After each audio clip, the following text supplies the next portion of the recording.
أعوذ بالله من الشيطان الرجيم. بسم الله الرحمن الرحيم. واتل عليهم نبأ نوح إذ قال لقومه يا قوم إن كان كبر عليكم مقامي وتذكيري بآيات الله فعلى الله توكلت فأجمعوا أمركم وشركاءكم ثم لا يكن أمركم عليكم غمة ثم اقضوا إلي ولا تنظرون. فإن توليتم فما سألتكم من أجر إن أجري إلا على الله وأمرت أن أكون من المسلمين. فكذبوه فنجيناه ومن معه في الفلك وجعلناهم خلائف وأغرقنا الذين كذبوا بآياتنا فانظر كيف كان عاقبة المنذرين. ثم بعثنا من بعده رسلا إلى قومهم فجاءوهم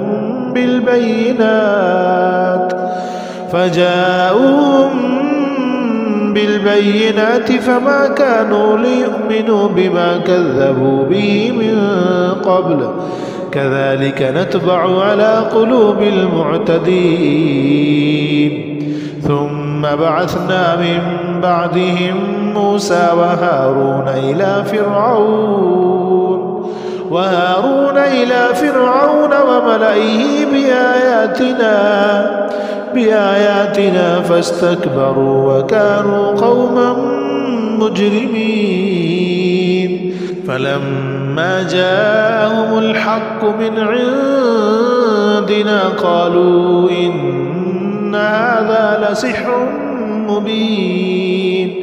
قال موسى تقولون للحق لما جاءكم أسحر هذا ولا يفلح الساحرون.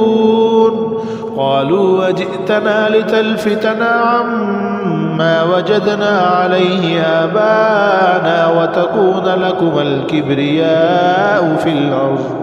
وما نحن لكما بمؤمنين. وقال فرعون ائتوني بكل ساحر عليم. فلما جاء السحرة قال لهم موسى ألقوا ما أنتم ملقون. فلما ألقوا قال موسى ما جئتم به السحر إن الله سيبطله إن الله لا يصلح عمل المفسدين ويحق الله الحق بكلماته ولو كره المجرمون. فما آمن لموسى إلا ذرية من قومه على خوف من فرعون وملئهم أن يفتنهم وإن فرعون لعال في الأرض وإنه لمن المسرفين. وقال موسى يا قوم إن كنتم آمنتم بالله فعليه توكلوا إن كنتم مسلمين. فقالوا على الله توكلنا ربنا لا تجعلنا فتنة للقوم الظالمين ونجنا برحمتك من القوم الكافرين. وأوحينا إلى موسى وأخيه أن تبوأ لقومكما بمصر بيوتا واجعلوا بيوتكم قبلة وأقيموا الصلاة وبشر المؤمنين. وقال موسى ربنا إن إنك آتيت فرعون وملأه زينة وأموالا في الحياة الدنيا ربنا ليضلوا عن سبيلك ربنا اطمس على أموالهم واشدد على قلوبهم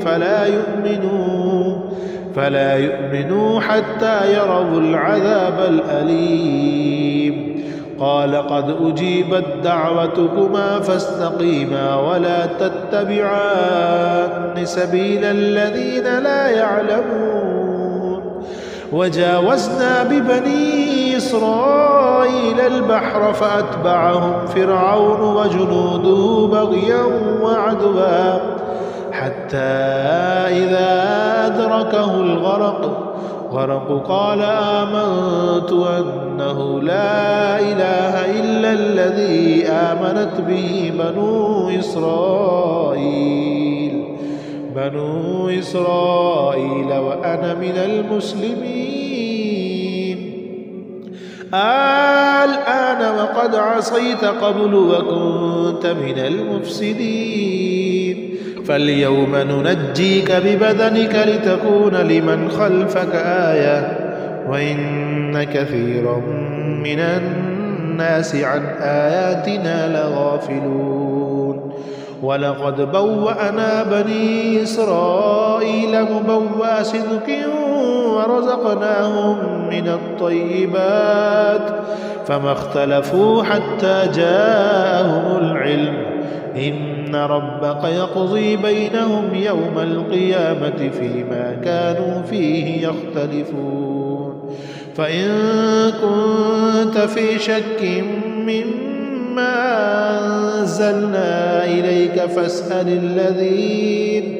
فاسأل الذين يقرؤون الكتاب من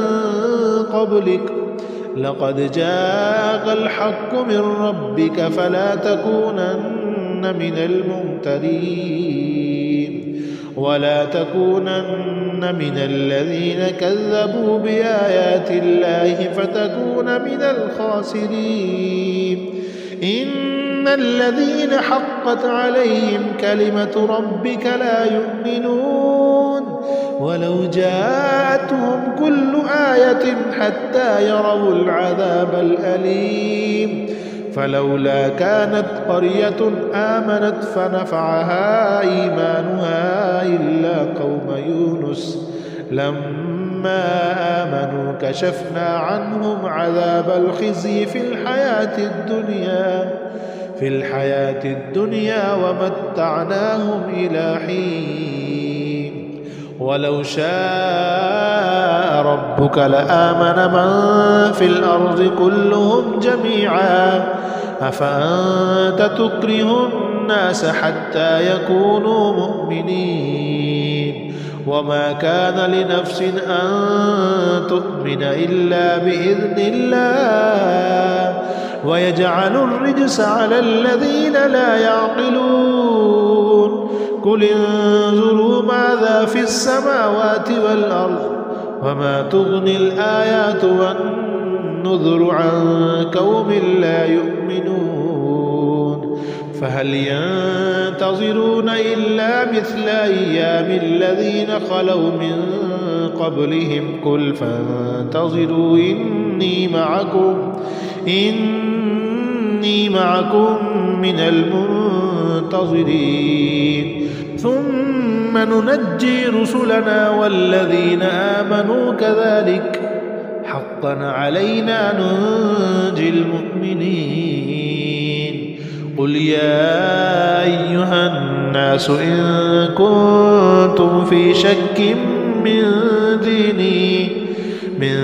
ديني فلا أعبد الذين تعبدون من دون الله ولكن أعبد الله الذي يتوفاكم وأمرت أن أكون من المؤمنين وأن أقم وجهك للدين حنيفا ولا تكونن من المشركين ولا تدع من دون الله ما لا ينفعك ولا يضرك فإن فعلت فإنك إذا من الظالمين وإن يمسسك الله بضر فلا كاشف له إلا هو وإن يردك بخير فلا راد لفضله يصيب به من يشاء من عباده وهو الغفور الرحيم وإن يمسسك الله بضر فلا كاشف له إلا هو وإن يردك بخير فلا راد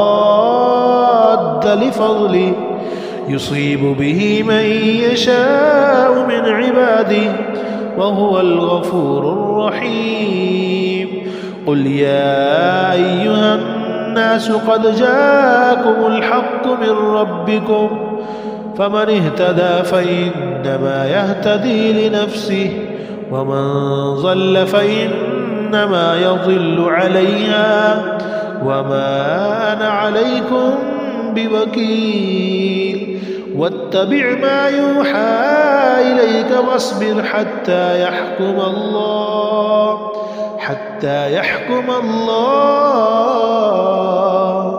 وهو خير الحاكمين.